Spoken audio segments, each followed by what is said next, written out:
place in your desktop computers or laptops. And one of the things that was brought up was, why can't we use this? Well, there's a lot of factors involved. One of the things that, of course, is, from our standpoint, is if we're not getting patient data, but how are we going to train our students? Normally, you have to sit down, you have to put students in front of a computer, you have to use one of the HPD libraries or a small area, and you have 10 or 15 people at a time. But what if you want to give the same thing in a lecture room, and you want to be able to present that information? And at the same time, have 1 or 2 teaching assistants or grad assistants or somebody walking around with you. Well, now you can't.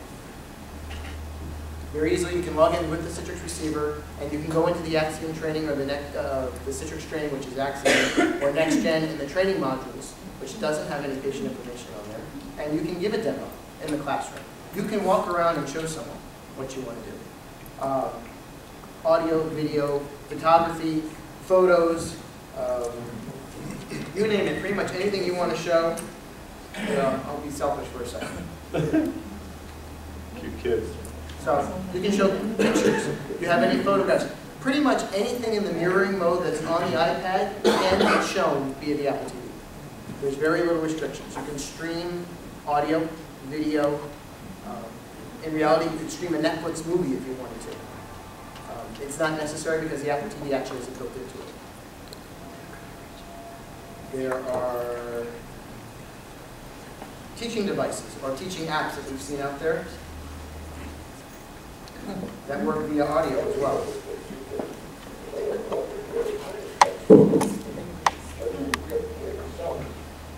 X-ray shows that there's really a space in the center. In here resides the pulp, which is a tooth's alarm system. If your tooth gets knocked, decayed, cracked, or has deep fillings, it can fire off the pain signals we call toothache. By the time you rush to your dentist for help, the pulp is likely to have started dying. If so, the pulp space could be infected with bacteria, causing an abscess. Amazingly, the tooth can still be saved. The canal has to be carefully cleaned and shaped to remove bacteria and any last shreds of pulp. This microscopic plumbing work is tricky enough without the help of your tongue and saliva, so your dentist may use a rubber dam to keep them out of the way. I don't want to torture you guys anymore. I do that to my patients all day long. I don't want to do that to you guys. Just as an example as well, email can be pulled up. Zoomed in. So that's your email, right? It's my email right now. So, and everything's real time. How come we don't have this in the other form? Okay, I was hoping someone was going to ask that. I've had several meetings with members of Network Operations OIT discussing how we've been going with this project. They need, which I explained before, is they need our group to tell them what we want to do with these. That's the biggest thing. So we need, as a group, need to put together a list. Listen, we want to give keynote projections. We want to do X, Y, and Z. Once we, as a group, put together what we're interested in doing, they can then work from there. It's not as simple as, we did it luckily in here. We put one Apple TV in, we hooked in a projector. You start getting into 8, 10, 12 lecture rooms. How much Wi-Fi? Are you going to stream it to an Apple TV? Are you going to, eventually there's going to be programs out there now and apps out there that you can actually stream from one through the Wi-Fi to 100 people in the room. So they need to be able to start building from that direction. And they need direction of where they want to go, where we want to go, so they can help us with that. So this was just a simple beta project that we tried in the demo school. This Apple TV is connected to a projector in our dean's conference room. And it's, I hate to say it's a novelty right now, but it is because we're not at that stage where we have enough users who are using that one specific room. But if we want to go on a grand scale, that's where we're going. Could you hold it up too so they can see how small it is? They're probably looking at the projector.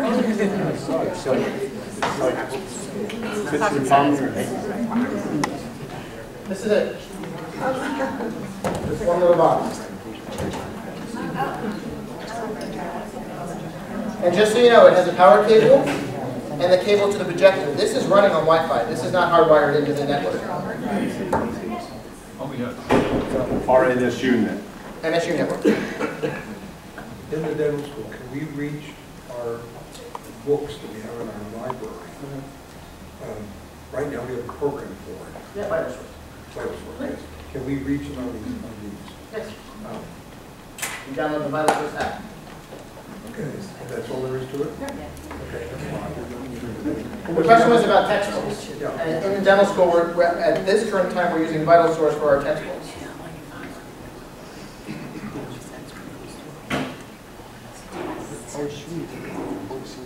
And it was an old app, they don't even sell it anymore. But Vital Source, where the dental school has all the textbooks online, and I'm sure some of the other schools are using something similar, you can actually pull up a textbook and broadcast it, showing it that way. Any other questions? I just want to add one thing too, that was kind of along the same lines as you. For lectures in general, in our own reports for residents, we've also played with some programs where not only can you project it, but you can also project it from one iPad to the others. And as you turn your page, it turns the page on all the other iPads.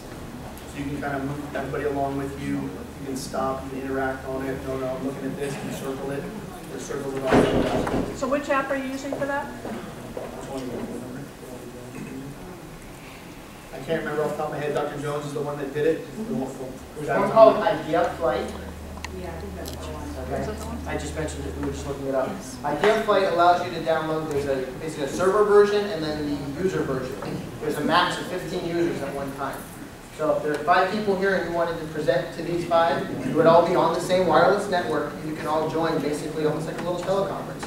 And one is the presenter and everybody else is the receiver. So you can actually transmit, but there's a max number of users. And that's why I mentioned in the future, we're going to get to the point where you can stand up at a podium or walk around a room and everybody in that room is going to have some sort of device that you're going to be able to project to.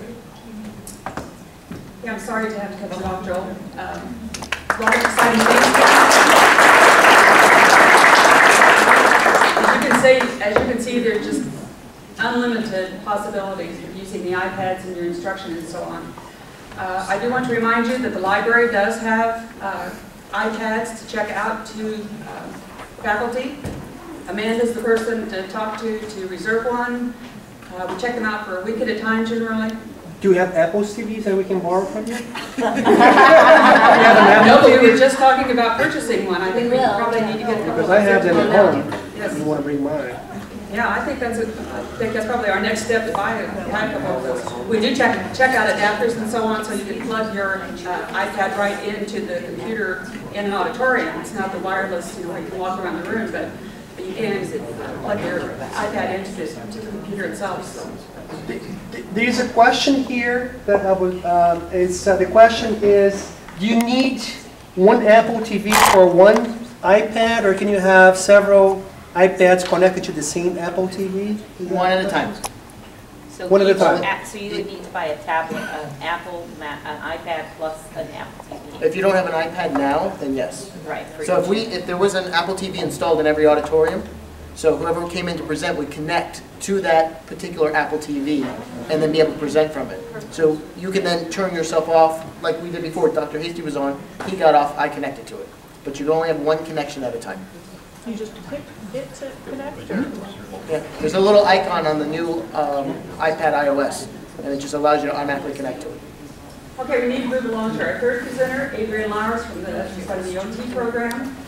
She got a grant from the Christopher Reeve Foundation and is using iPads with her spinal cord injury clients and doing a lot of exciting things. So it's a little bit different take on the instruction and the app usage and so on. So Adrienne. Thank you. You took my opening line. I'm sorry. No. I think the best kept secret is that the library's having the best time here because they got to go out to Palmetto, and they came out with me to meet with my spinal cord support group members. And I thought that was one of their only field trips, but I see that they're out of the office a little bit more often. No. But good for them, and they're incredible resources, and I'm learning that every time we come up here and talk about this. So I'm sorry if you've heard my commercial before, but yes, first and foremost, I'm an occupational therapist, and my interest in being an occupational therapist is maximizing access, independence, and quality of life with persons with disabilities. The majority of the time that I worked in the clinic, I guess the majority of the time I I worked with spinal cord patients. There still is where my heart is and where my thoughts go when I think of things and stuff we need to do to rehabilitate people, and when I think about maximizing access and independence for clients. So when I bought my own iPad, when they came out in April of whatever, 09, is it 10? 11, 10? I not only knew it was a really over-the-top expensive purchase for myself, but my mind immediately went towards what an incredible revolutionizing device for my spinal cord patients. And that spurred me or prompted me to look for funding, because I knew that I wanted to have the iPad in the hands of spinal cord injury patients, but how was I going to do that? It's a little bit pricey. So yeah, everybody needs a little push to write a grant or try that, and I wrote a grant. They gave me money. So a lot of thanks to the Christopher and Dana Reeve Foundation. I try to put that out there every time. They give me $13,000. I thought it was a good idea, and they still think it's a good idea, and I think they're pretty impressed with the work we've done. I say we, I mean me. And what did I do? So at a minimum, when I had that device in my hand, and yes, this is a little different. There's a bit of literature and articles written about how this is a revolutionary device and how it's changing what we do in the hospitals and how it might change documentation and electronic blah, blah, blah. And all that is well and good, and we could have done that quite a long time ago with desktop computers and laptops. But my mind to think about maximizing independence and access for everyone and allowing them to socially participate and participate in the way you do with your GPS devices, your iPod for your music, your internet and your direct access to your email real time right now is not so easy when you don't have a hand function. To be able to show a photo album, to use FaceTime with somebody, to be able to use a camera, and maybe by just the swipe of a finger or a knuckle, or just the 2 pounds of pressure it takes to take a picture with that. I knew that would be a revolutionary device for people that had limited function. They would have access to the local newspaper, the news, everything that you and I take for granted with our special iPhones and our smartphones.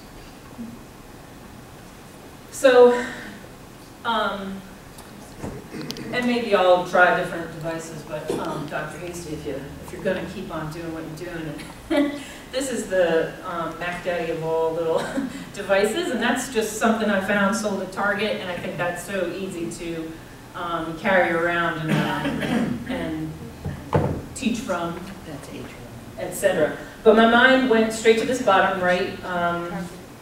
As an OT, I thought, how would somebody with no hand function do what I just did, do what Dr. Hasty just did, etc. How would we mount this? One of the big things if you're dependent in a wheelchair is I don't want to mount it in your visual field.